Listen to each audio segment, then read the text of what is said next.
ജനപഞ്ചായത്തിൽ ഇന്ന് നമ്മളുള്ളത് എറണാകുളം ജില്ലയിലെ ഇടയ്ക്കാട്ടുവയൽ ഗ്രാമപഞ്ചായത്തിൽ 5-ാം വാർഡ് പേപ്പതി എന്ന് പറയുന്ന സ്ഥലമാണ്. പേപ്പതിയിലെ ഒരു ഗ്രാമപഞ്ചായത്തിനെ കുറിച്ച് പറയുമ്പോൾ വലിയൊരു ചരിത്രം പേറുന്ന ഒരു സ്ഥലം കൂടിയാണ് പേപ്പതി.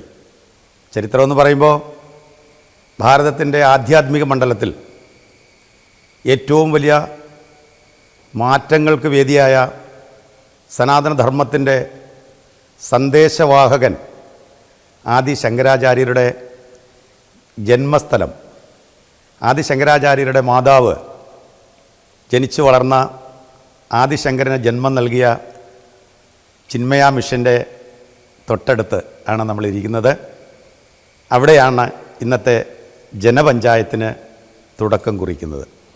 നമ്മളോടൊപ്പം ഇന്നുള്ളത് 5-ാം ward member Shri M.R. Ashish എന്ന യുവമുഖം. നമസ്കാരം ആശിഷ്.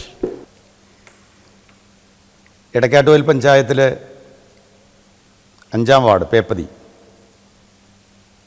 നേരത്തെ പറഞ്ഞതുപോലെ ശ്രീശങ്കരൻ്റെ പാദസ്പർശം കൊണ്ട് പുണ്യമായ ഭൂമി, ഇടതും വലതും മാറി മാറി ഭരിക്കുന്നൊരു പഞ്ചായത്ത്.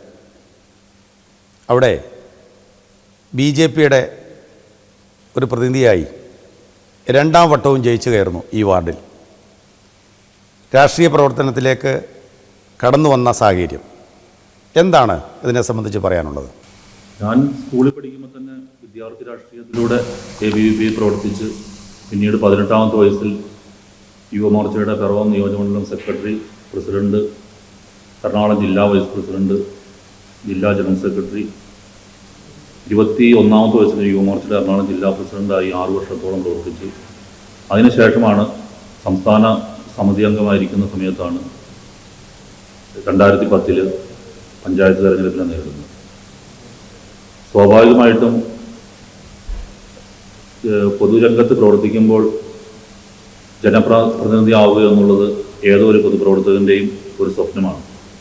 എത്രയൊക്കെ നമ്മൾ രാഷ്ട്രീയ പ്രവർത്തനം നടത്തിയാലും ജനപ്രതിനിധിയായി തിരഞ്ഞെടുക്കപ്പെട്ട ജനപ്രതിനിധിയായുള്ളൊരു പ്രവർത്തനം അത് വേറൊരു തലത്തിലുള്ള പ്രവർത്തനമാണ്.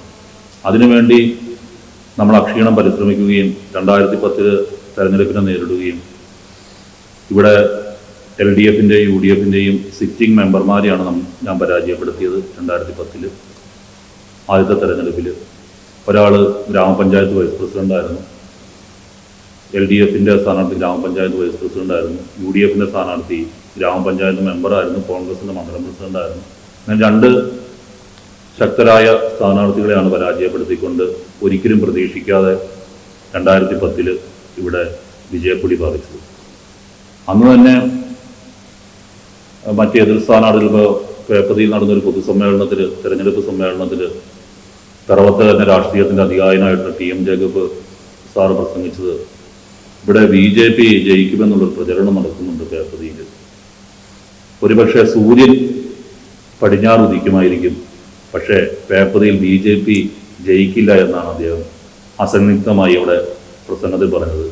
അങ്ങനെ അല്ല സംഭവിച്ചത്. തെരഞ്ഞെടുപ്പ് റിസൾട്ടിൽ സൂര്യൻ പടിഞ്ഞാറൊന്നും ഉദിച്ചില്ല, പക്ഷേ പേപ്പതിയിൽ BJP സത്യത്തിൽ ജയിക്കുകയും ഇന്നും ആ ജയം തുടരുകയും ചെയ്യുകയാണ്. എത്രാമത്തെ വയസ്സിലാണ് ആദ്യ തെരഞ്ഞെടുപ്പിനെ നേരിടുന്നത്? 28-ാമത്തെ വയസ്സ്. 28-ാമത്തെ വയസ്സിൽ നല്ല യുവത്വം. അല്ല, അതിനു മുമ്പ് ഞാൻ 21-ാമത്തെ വയസ്സിൽ ജില്ലാ പഞ്ചായത്ത് സ്ഥാനാർത്ഥിയായിരുന്നു. സ്ഥാനാർത്ഥിയുടെ മത്സരിച്ചിരുന്നു 21-ാമത്തെ വയസ്സിൽ. 28-ാമത്തെ വയസ്സിൽ ഈ വാർഡിൽ നല്ല ഭൂരിപക്ഷം ഉണ്ടായിരുന്നു. 23 വോട്ടിൻ്റെ ഭൂരിപക്ഷം. ഒരു പഞ്ചായത്ത് വാർഡിനെ സംബന്ധിച്ചത് വലിയ കുഴപ്പമില്ല. ഒരു വോട്ടിനും ജയിച്ച ചരിത്രം പല ഗ്രാമപഞ്ചായത്ത് വാർഡുകളിലും ഉണ്ട്. ഇപ്പോൾ കൊച്ചി നഗരസഭയിലെ ഒരു വോട്ടിനാണ് വാത്തുരുത്തി ഡിവിഷനിൽ ഒരു കൗൺസിലർ ജയിച്ചു കയറിയത്, ശ്രീ N. വേണുഗോപാലിനെ പരാജയപ്പെടുത്തിക്കൊണ്ട്. അതൊക്കെ സ്വാഭാവികമാണ്.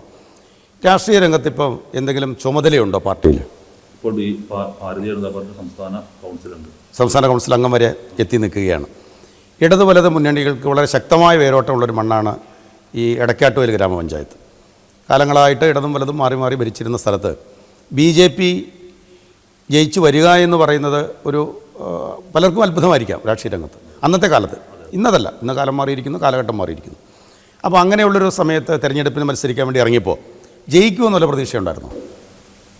ആദ്യമൊന്നും പ്രതീക്ഷയില്ലായിരുന്നു. പക്ഷേ പിന്നീട് തെരഞ്ഞെടുപ്പ് ഓരോ ദിവസവും മുന്നോട്ട് പോകുമ്പോൾ പ്രചരണ സമയത്ത് നമ്മുടെ കൂടെ ഉണ്ടായിട്ടുള്ള ആളുകളുടെ ബാഹുല്യവും അതുപോലെ തന്നെ പ്രചരണ രംഗത്തുള്ള മുന്നേറ്റവും അതുപോലെ വീടുകളിൽ ചെല്ലുമ്പോഴുള്ള സ്വീകാര്യതയൊക്കെ നോക്കിയപ്പോഴത്തേക്കും ഏതായാലും മത്സരം നടക്കുന്നുണ്ട്, ത്രികോണ മത്സരമുണ്ട്, ജയിച്ചേക്കാം എന്നുള്ളൊരു തോന്നൽ, ഒന്നില്ലെങ്കിൽ ജയിക്കും അല്ലെങ്കിൽ തോക്കുവാണെങ്കിൽ പോലും ചെറിയ കുട്ടികൾക്ക് തോക്കുള്ളൂ എന്നുള്ളൊരു വിശ്വാസം ഉണ്ടായിരുന്നു. ആദ്യത്തെയും രണ്ടാമത്തെയും തിരഞ്ഞെടുപ്പുകൾ തമ്മിൽ കമ്പയർ ചെയ്യുമ്പോൾ ഈ കഴിഞ്ഞ തിരഞ്ഞെടുപ്പിൽ വോട്ടിംഗ് ശതമാനം കൂടിയോ കുറഞ്ഞോ? വോട്ടിംഗ് ശതമാനം കൂടി. കഴിഞ്ഞു ഞാൻ ആദ്യത്തെ തെരഞ്ഞെടുപ്പ് മത്സരിക്കുമ്പോൾ 4 സ്ഥാനാർത്ഥികളുണ്ടായിരുന്നു. അപ്പോൾ റിബൽ സ്ഥാനാർത്ഥി ഉണ്ടായിരുന്നു, അല്ലെങ്കിൽ സ്വതന്ത്ര സ്ഥാനാർത്ഥി ഉണ്ടായിരുന്നു.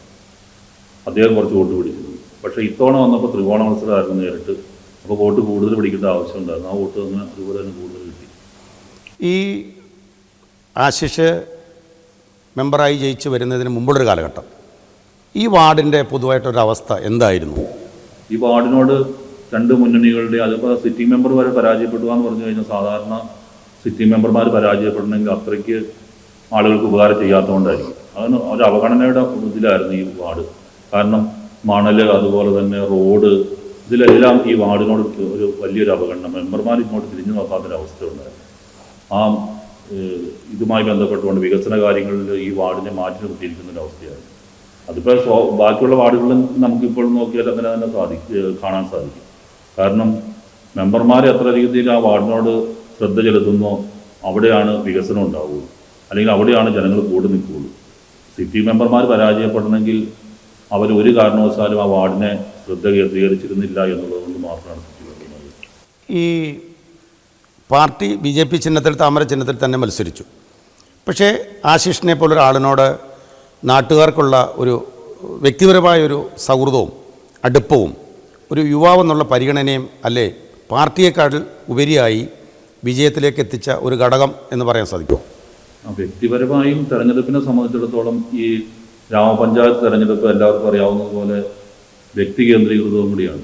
കാരണം ഓരോരുത്തരുടെ സാഹചര്യം, അവരുടെ സ്വഭാവം, അവരുടെ കുടുംബ പശ്ചാത്തലം, ഇതെല്ലാം തെരഞ്ഞെടുപ്പിൽ പ്രതിഫലിക്കും.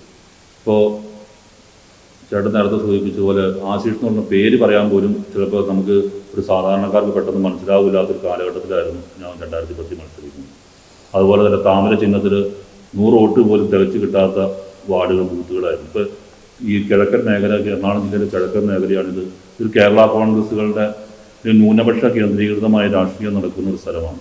ഇപ്പോഴും നമ്മുടെ പിറവം അസംബ്ലി മണ്ഡലത്തിൽ 4 BJP അംഗങ്ങൾ മാത്രമാണ് ഗ്രാമപഞ്ചായത്തുള്ളത്. അസംബ്ലി മണ്ഡലം മൊത്തമായിട്ട് എടുത്താൽ തന്നെ മുനിസിപ്പാലിറ്റികളിൽ കൗൺസിലർമാരില്ല. അങ്ങനെ പഞ്ചായത്ത് മെമ്പർമാർ 4 പേര് മാത്രമാണ് ഈ 12 പഞ്ചായത്തുകളായി പിറവം അസംബ്ലി മണ്ഡലത്തിലുള്ളത്. അതൊക്കെ സ്വാഭാവികമായിട്ടും ഒരു താമരയോടൊരു എതിർപ്പുണ്ടായിരുന്നു. പക്ഷേ ഇന്ന് അതൊക്കെ മാറിക്കൊണ്ടിരിക്കുകയാണ്. ഇന്നത്തെ പശ്ചാത്തലം, രാഷ്ട്രീയ പശ്ചാത്തലം എനിക്ക് തോന്നുന്നു 2010 പേപ്പതിയിലെ 5-ാം വാർഡിലെ ജനങ്ങൾ തിരിച്ചറിഞ്ഞിരുന്നു എന്നുള്ളതാണ്. ഈ പിന്നെ എടക്കാട്ട് വയൽ, അതേപോലെ തന്നെ ആരക്കുന്നം, ഇങ്ങനെയുള്ള കിഴക്കൻ മേഖലയിലെ മുളന്തുരുത്തി കഴിഞ്ഞോട്ട് വരുന്ന ഈ പ്രദേശത്തുള്ള പഞ്ചായത്തുകളിലൊക്കെ വ്യാപകമായിട്ട് മണ്ണെടുപ്പ്, കാരണം പ്രകൃതിയെ ചൂഷണം ചെയ്തുകൊണ്ട് വലിയ തോതിൽ മണ്ണ് എടുത്തു പോകുന്ന ഒരു സാഹചര്യം ഉണ്ടാകുന്നു. അത് ഈ പ്രകൃതിയുടെ പൊതുവായ ഒരു ജനങ്ങളുടെ ആവാസ വ്യവസ്ഥിതിക്കുമൊക്കെ വലിയ ഭീഷണി നേരിടുന്നതായി പറയുന്നുണ്ട്. അത് ഈ പഞ്ചായത്തിൽ എത്രത്തോളം പറയുന്നതിനകത്ത് വസ്തുതയുണ്ട് എന്ന് പറയാൻ സാധിക്കും? അത് സ്വാഭാവികമായിട്ടും ഈ വികസന പ്രവർത്തനങ്ങൾ എറണാകുളം കേന്ദ്രീകരിച്ചുകൊണ്ട് ഇപ്പോൾ ദേശീയപാത വികസനം, അല്ലെങ്കിൽ വീട്, പുതിയ ഫ്ലാറ്റുകൾ നിർമ്മാണം, ഇതൊക്കെയുമായി ബന്ധപ്പെട്ടുകൊണ്ട് മണ്ണിൻ്റെ ആവശ്യം വരികയാണ്. ഈ ആവശ്യം വരുമ്പോൾ ഏറ്റവും കുറഞ്ഞ ചെലവിൽ മണ്ണ് ലഭിക്കുന്ന ഒരു സ്ഥലമാണ് അടിക്കാട്ടൂർ പഞ്ചായത്ത്. കാരണം പിന്നോക്ക പഞ്ചായത്താണ്, സ്ഥലത്തിന് വില കുറവാണ്. സ്വാഭാവികമായിട്ടും ഈ മണ്ണ് മാഫിയ കേന്ദ്രീകരിച്ചിരിക്കുന്നത് ഇതുപോലത്തെ പഞ്ചായത്തുകൾ ഈ കുറഞ്ഞ നിരക്കിൽ സ്ഥലം കിട്ടുന്ന സ്ഥലത്ത് മണ്ണെടുത്ത് ആ സ്ഥലം നിരപ്പാക്കുക, അതോടൊപ്പം തന്നെ മണ്ണ് വിൽക്കുക. ഇപ്പോൾ ചേർത്തല, ആലപ്പുഴ ഭാഗത്തേക്ക്, അല്ലെങ്കിൽ എറണാകുളം നഗരത്തിലേക്കൊക്കെ, അല്ലെങ്കിൽ ദേശീയപാതയുമായി ബന്ധപ്പെട്ടുകൊണ്ടും NHൻ്റെ റോഡ് പണിക്ക് വേണ്ടിയിട്ടുള്ള മണ്ണൊക്കെ ഇവിടുന്നാണ് പോകുന്നത്. പണ്ടൊരു വലിയ മണ്ണെടുപ്പ് നടന്ന് അത് നിരോധിച്ചതായിരുന്നു മണ്ണെടുപ്പ്. പക്ഷേ ഇന്നും വീട് വയ്ക്കാനും ഇതിനുള്ള ഒരു ചെറിയ പെർമിറ്റിൻ്റെ പേരിൽ ഇങ്ങനെ മണ്ണെടുപ്പ് നിർബാധം നടന്നുകൊണ്ടിരിക്കുകയാണ്. ഈ പഞ്ചായത്തിലേക്ക് ജയിച്ചു വന്ന സമയത്ത് സ്വാഭാവികമായും യശസ്വിനായ TM ജേക്കബ് സാറിൻ്റെ ഒരു കമൻറ്റോട് പറയുകയുണ്ടായി. അപ്പോൾ ജയിച്ചു വന്ന സമയത്ത് ഒരു പുതുമുഖം എന്ന നിലയിൽ പഞ്ചായത്തിലേക്ക് കടന്നു വരുമ്പോൾ അവിടെ ഉണ്ടായിരുന്ന തഴക്കവും പഴക്കവും ചെന്ന വളരെ കരുത്തരായ രണ്ട് മുന്നണികളുടെയും പ്രതിനിധികളാണ് ജയിച്ചു വന്നിരിക്കുന്നത്. ആ സമയത്ത് ഈ പഞ്ചായത്തിൻ്റെ വിഹിതമൊക്കെ സുതാര്യമായിട്ട് വിവേചനമില്ലാതെ കിട്ടിയെങ്കിൽ മാത്രമേ ഒരു മെമ്പറിന് ആ നാട്ടിലെ വികസന പ്രവർത്തനങ്ങൾക്ക് ഏറ്റവും കൂടുതൽ ഗുണകരമായി പ്രവർത്തനങ്ങൾ ചെയ്യാൻ സാധിക്കുള്ളൂ. ആ സമയത്ത് അത്തരത്തിൽ എന്തെങ്കിലും അവഗണന മാറ്റി നിർത്തപ്പെടുന്ന ഒരു അനുഭവം എന്തെങ്കിലും ഉണ്ടായിട്ടുണ്ടോ? തുടക്കം ചെല്ലുമ്പോൾ 2010 ആദ്യമായിട്ട് ചെല്ലുമ്പോൾ നമുക്ക് BJPയുടെ മെമ്പറാണ്, അങ്ങനെ പെട്ടെന്ന് കൂടുതൽ കാര്യങ്ങൾ അവിടെ ചെയ്തു കഴിഞ്ഞാൽ അത് നമ്മുടെ രാഷ്ട്രീയ ഭാവിയെ ബാധിക്കുമെന്നുള്ള ഒരു ഭയം രണ്ട് മുന്നണികളുടെയും മെമ്പർമാർക്കും അല്ലെങ്കിൽ ഭരണസമിതിക്കും ഉണ്ടായിരുന്നു. പക്ഷേ പിന്നീട് അങ്ങോട്ട് അവരൊക്കെ ആയിട്ട് സൗഹൃദമാവുകയും ഏതാണ്ട് ഒരു 6 മാസത്തെ ഒരു അപരിചിതത്വം മാത്രമാണ് ശരിക്കും ജനപ്രതിനിധികൾ തമ്മിലുള്ളൂ. അതിനുശേഷം എല്ലാവരും ഒറ്റക്കെട്ടായിട്ട് നാടിൻ്റെ വികസനത്തിന് ഒന്നിച്ച് ശ്രമിക്കുകയാണ്. അതിൽ നമ്മളും നമ്മുടേതായ ചിലപ്പോൾ സമരം ചെയ്യേണ്ടടുത്ത് സമരം ചെയ്തും ബഹളം ഉണ്ടാക്കേണ്ടടുത്ത് ബഹളം ഉണ്ടാക്കിയും നമുക്ക് കിട്ടേണ്ട അർഹമായിട്ടുള്ള ആനുകൂല്യങ്ങൾ മേടിച്ചെടുക്കാൻ നമ്മുടെ വാർഡിൻ്റെ വികസനത്തിന് വേണ്ടി ഏതറ്റം വരെ പോകാനും പഞ്ചായത്ത് ഓഫീസ് ശ്രമിച്ചിട്ടുണ്ട്. അതിന് പലപ്പോഴും അതിനുള്ള സാഹചര്യം ഉണ്ടായിട്ടുണ്ട്.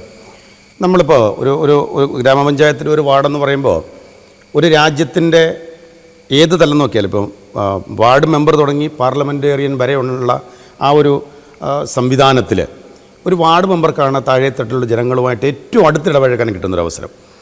ഇപ്പോൾ പല കോണുകളിൽ നിന്നും ആക്ഷേപങ്ങൾ സാധാരണക്കാരെ ജനങ്ങളുടെ ഭാഗത്തുനിന്ന് ധാരാളമായിട്ടുണ്ടാകാറുണ്ട്. ഈ വാർഡുകളിൽ പലപ്പോഴും വിവേചനം നേരിടുന്നു, അർഹമായ സ്ഥാനങ്ങൾ കിട്ടുന്നില്ല. ഇപ്പോൾ ലൈഫ് മിഷൻ പോലെയുള്ള പദ്ധതികളിലൂടെയുള്ള ഭവന നിർമ്മാണം, അതേപോലെയുള്ള വീടുകളുടെ ചെറിയ ചെറിയ കാര്യങ്ങൾക്ക് പോലും സാധാരണക്കാരന് ദൈനംദിനം വരുന്ന അത്യാവശ്യ കാര്യങ്ങളിൽ പലപ്പോഴും സ്വാധീനവും രാഷ്ട്രീയവും ഒക്കെ ഇല്ലാത്ത ആളുകളെ പിന്തള്ളപ്പെടുകയും അവഗണിക്കുകയും ചെയ്യുന്നു എന്നൊരു പരാതി പല കോണുകളിൽ നിന്നും ഉയരാറുണ്ട്.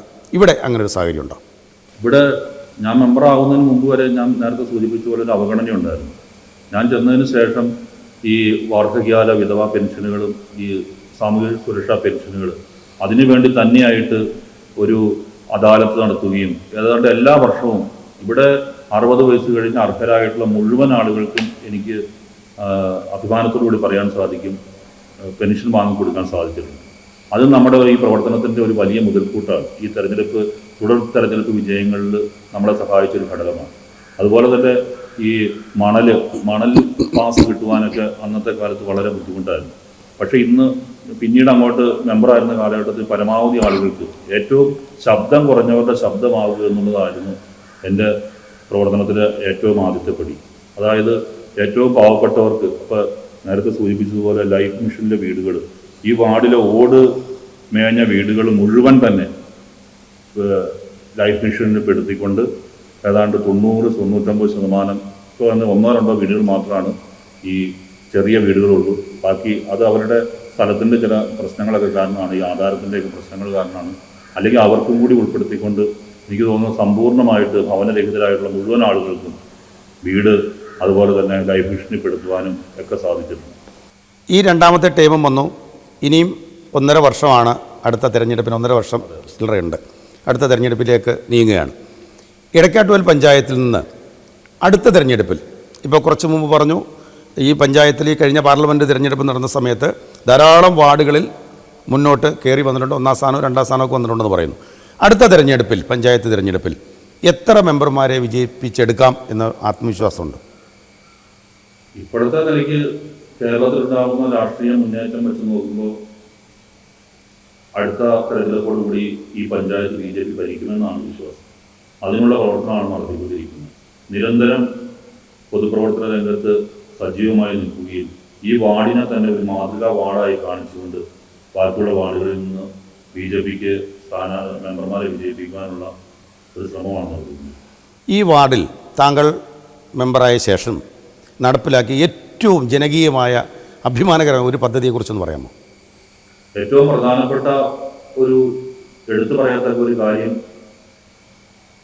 ഞാൻ പറയുമ്പോൾ ഈ വാർഡിൽ വഴിവിളക്കുകൾ, വിരലിൽ എണ്ണാവുന്ന വഴിവിളക്കുകൾ മാത്രം, ജംഗ്ഷനുകളിൽ പോലും വഴിവിളക്കില്ല, ഇരുട്ടിലായിരുന്നു. പിന്നീട് ഞാൻ അതിനെപ്പറ്റി പഠിച്ചപ്പോൾ എനിക്ക് മനസ്സിലായി ഒരു വാർഡ് മെമ്പർക്ക് ഏറ്റവും സ്വാതന്ത്ര്യമായിട്ട് ചെയ്യാൻ പറ്റുന്ന ഒരു കാര്യമാണ് വഴിവിളക്ക് സ്ഥാപിക്കുക എന്നുള്ളത്.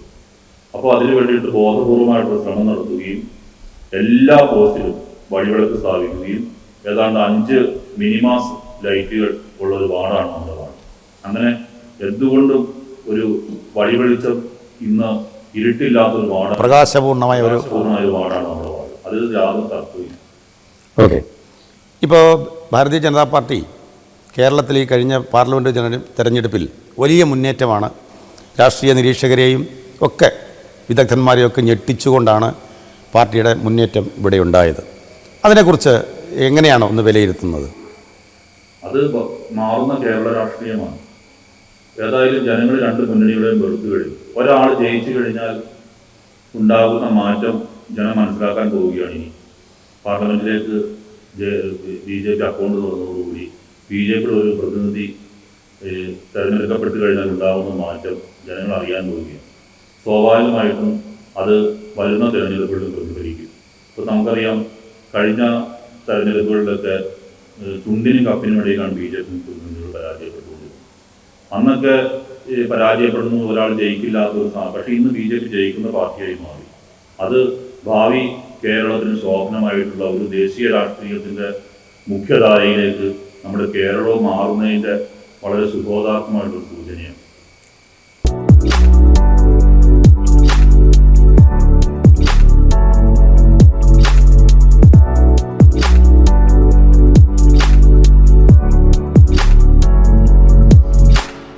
നമ്മുടെ വാർഡിലെ ഏറ്റവും പ്രധാനപ്പെട്ട ഒരു കേന്ദ്രമാണിത്. ഇവിടെയാണ് ആരോഗ്യ വകുപ്പിൻ്റെ കീഴിലുള്ള കുടുംബക്ഷേമ ഉപകേന്ദ്രം സ്ഥിതി ചെയ്യുന്നത്.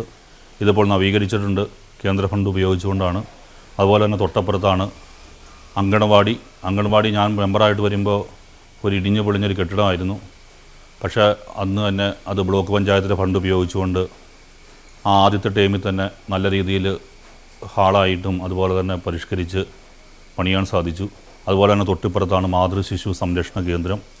അതും ആദ്യത്തെ ടൈമിൽ ഫണ്ട് അനുവദിച്ച് പണിതതാണ്. അപ്പോൾ ഈ 3 ബിൽഡിങ്ങും കൂടി ഈ വാർഡിൻ്റെ ഒരു കേന്ദ്രമായിട്ട് ഈ ചിന്മയ അംഗൻവാടി, കുടുംബക്ഷേമ ഉപകേന്ദ്രം, മാതൃശിശു സംരക്ഷണ കേന്ദ്രം ഈ വാർഡിൻ്റെ അഭിമാന സ്തംഭങ്ങളായിട്ട് നിലകൊള്ളുകയാണ്.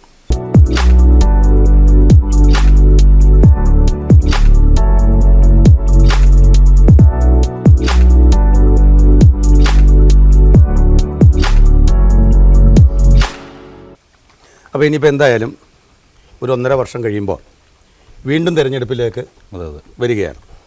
ഇപ്പം മാറിയ സാഹചര്യത്തിൽ BJPക്ക് അനുകൂലമായ ഒരു സാഹചര്യം കേരളത്തിൽ അങ്ങോളം ഇങ്ങോളം നിലനിൽക്കുന്നു.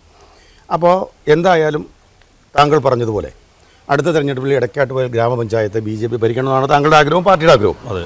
അപ്പോൾ അതിനു വേണ്ടിയിട്ട് എന്തെല്ലാം ജനങ്ങളെ സ്വാധീനിക്കുന്നതിന് വേണ്ടിയിട്ട്, ജനങ്ങളെ വോട്ടർമാരെ സ്വാധീനിച്ച് അവരുടെ മനസ്സിൽ BJPയെ കുറച്ചുകൂടി ജനകീയമായി ഇഷ്ടപ്പെടുന്നതിനുള്ള, ചേർത്ത് നിർത്തുന്നതിനുള്ള പദ്ധതികൾ എന്തെല്ലാം പദ്ധതികളാണ്? പ്രത്യേകിച്ച് ഈ പ്രദേശം കുറച്ച് ക്രിസ്ത്യൻ കമ്മ്യൂണിറ്റിക്ക് കൂടുതലായിട്ട് സ്വാധീനമുള്ളൊരു പ്രദേശം കൂടിയാണ് ഗ്രാമപഞ്ചായത്ത്. അപ്പോൾ അവരുടെ ഇടയിലേക്കൊക്കെ ഇറങ്ങി നടന്ന് കൂടുതൽ അവരെ ചേർത്ത് നിർത്തുന്നതിന് വേണ്ടിയിട്ടുള്ള എന്തെല്ലാം പദ്ധതികളാണ് ഇപ്പം മനസ്സിൽ വിഭാവന ചെയ്തിട്ടുള്ളത്? നമ്മളെ സംബന്ധിച്ചിടത്തോളം ഈ വാർഡ് ഒരു മാതൃകാ വാർഡായിട്ട് ഞാൻ നേരത്തെ സൂചിപ്പിച്ചതുപോലെ ബാക്കിയുള്ള വാർഡുകളിലേക്ക് ആ സന്ദേശം എത്തിക്കുക.